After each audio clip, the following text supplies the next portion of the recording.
ನೀವು H R ಆಗಬೇಕು ಅಂತ ಕನಸು ಕಾಣ್ತಿದ್ದೀರಾ, ಆದರೆ ಹೇಗೆ ಸ್ಟಾರ್ಟ್ ಮಾಡಬೇಕು ಅಂತ ಗೊತ್ತಿಲ್ವಾ?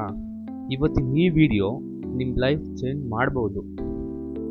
How to become H R ಅನ್ನೋ ಈ ಟಾಪಿಕ್ಗೆ ನಿಮಗೆ welcome. First point, H R ಆಗಬೇಕು ಅಂದರೆ ಡಬಲ್ ಡಿಗ್ರಿನೇ ಆಗಿರಬೇಕು ಅಂತ ಏನಿಲ್ಲ. ಜಸ್ಟ್ ಯಾವುದಾದ್ರೂ ಒಂದು ಗ್ರ್ಯಾಜುಯೇಷನ್ ಪಾಸ್ ಆಗಿದ್ರೆ ಸಾಕು. Like BCom, BA, BSc, BBA, BE, engineering, LLB ಯಾವುದಾದ್ರೂ ಕೂಡ ಫೈನ್. ಎಚ್ ಆರ್ ಆಗೋದಕ್ಕೆ ಮುಖ್ಯವಾಗಿ ಬೇಕಾಗಿರೋದು ಮಾತಾಡೋ ಸ್ಕಿಲ್, ಕಮ್ಯುನಿಕೇಷನ್ ಸ್ಕಿಲ್ ಮತ್ತು ಜನರ ಜೊತೆ ಕೆಲಸ ಮಾಡೋ ಮನಸ್ಸಿರಬೇಕು. ಓಕೆ, ಗ್ರ್ಯಾಜುಯೇಟ್ ಪಾಸ್ ಆಗಿದ್ದೀರಾ, ಫ್ರೆಷರ್ ಆಗಿದ್ದೀರಾ, ಅಥವಾ ಬೇರೆ ಯಾವುದೇ ವರ್ಕ್ ಮಾಡ್ತಾ ಇದ್ದೀರಾ, ಎಲ್ಲ ಕೂಡ ಓಕೆ. ಫಸ್ಟ್ ಯಾವುದಾದ್ರೂ ರೆಕ್ರೂಟ್ಮೆಂಟ್ ಕನ್ಸಲ್ಟೆನ್ಸಿ ಅಂತ ಅಲ್ವಾ, ಜಾಯ್ನ್ ಆಗಿ. ಬಟ್ ಅವರು ನಿಮ್ಮನ್ನು ಫ್ರೆಷರ್ ಆಗಿನೇ ಕನ್ಸಿಡರ್ ಮಾಡೋದು, ಮತ್ತು ಸ್ಯಾಲ್ರಿ ಕೂಡ ನಿಮ್ಮ ಒಂದು ಕಮ್ಯುನಿಕೇಷನ್ ಮೇಲೆ ಬೇಸಾಗಿ ಡಿಪೆಂಡ್ ಆಗುತ್ತೆ. ಮತ್ತು ಇನ್ನೊಂದು ಮುಖ್ಯವಾದ ವಿಷಯ, ನೀವು ಕನ್ಸಲ್ಟೆನ್ಸಿ ಇಲ್ಲ ರೆಕ್ರೂಟ್ಮೆಂಟ್ಗೆ ಜಾಯ್ನ್ ಆಗಬೇಕು ಅಂದರೆ ಅಟ್ಲೀಸ್ಟ್ ಮಿನಿಮಮ್ ಬೇಸಿಕ್ ರೆಕ್ರೂಟ್ಮೆಂಟ್ ಅಂದರೆ ಏನು, ಜಾಬ್ ಪೋರ್ಟಲ್ಸ್ ಅಂದರೆ ಏನು ನೋಡ್ಕೊಳ್ಳೇಬೇಕು. ಇದನ್ನು ನೀವು ಈಸಿಯಾಗಿ ಗೂಗಲಲ್ಲಿ ಕೂಡ ಚೆಕ್ ಮಾಡಿ ನೋಡ್ಕೋಬೋದು. ರೆಕ್ರೂಟ್ಮೆಂಟ್ ಅಂದರೆ ಹೇಗೆ ಮಾತಾಡ್ತಾರೆ, ಜಾಬ್ ಪೋರ್ಟಲ್ಸ್ ಅಂದರೆ ಏನು.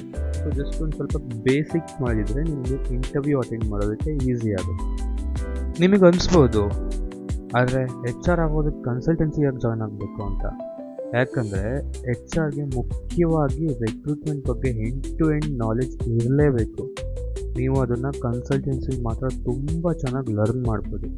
ಮತ್ತು ಕ್ಲೈಂಟ್ ಹ್ಯಾಂಡ್ಲಿಂಗ್, ಜಾಬ್ ಪೋರ್ಟಲ್ಗಳ ಬಗ್ಗೆ, ಇಂಟರ್ವ್ಯೂ ಹೇಗೆ ತೊಗೊಳ್ಳೋದು, ಸೊ ಎಲ್ಲದರ ಬಗ್ಗೆ ಚೆನ್ನಾಗಿ ಅಲ್ಲಿ ಕಲ್ತ್ಕೋಬೋದು. ಫ್ರೆಷರ್ ಆಗಿ ನಿಮಗೆ ಚೆನ್ನಾಗಿ ಹೇಳ್ಕೊಡ್ತಾರೆ.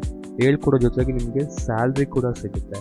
ಮತ್ತು ನಿಮ್ಮದು ಕಮ್ಯುನಿಕೇಷನ್ ಕೂಡ ನಾರ್ಮಲ್ ಇದ್ದರೆ ನೀವು ಈಸಿಯಾಗಿ ನಿಮ್ಮ ಕಮ್ಯುನಿಕೇಷನ್ ಕೂಡ ಅಲ್ಲಿ ಬಿಲ್ಡ್ ಮಾಡ್ಕೋಬೋದು.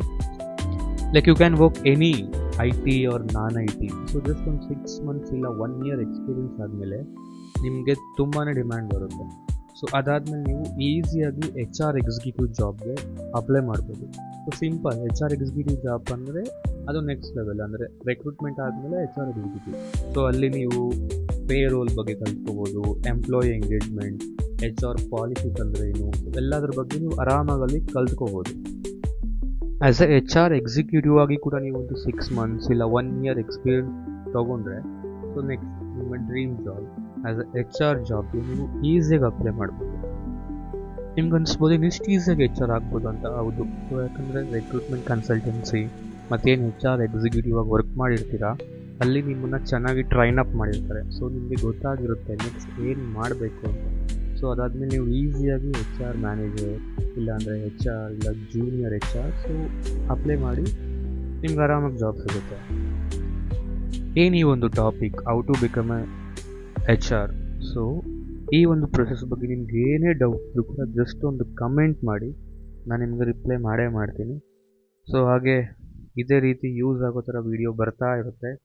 ಸೊ ಪ್ಲೀಸ್ ಚಾನಲ್ಗೆ ಸಬ್ಸ್ಕ್ರೈಬ್ ಮಾಡಿ, ಲೈಕ್ ಮಾಡಿ ಆ್ಯಂಡ್ ಬೆಲ್ ಐಕಾನ್ ಕ್ಲಿಕ್ ಮಾಡಿ. ಮತ್ತೆ ಸಿಗೋಣ. ಬಾಯ್.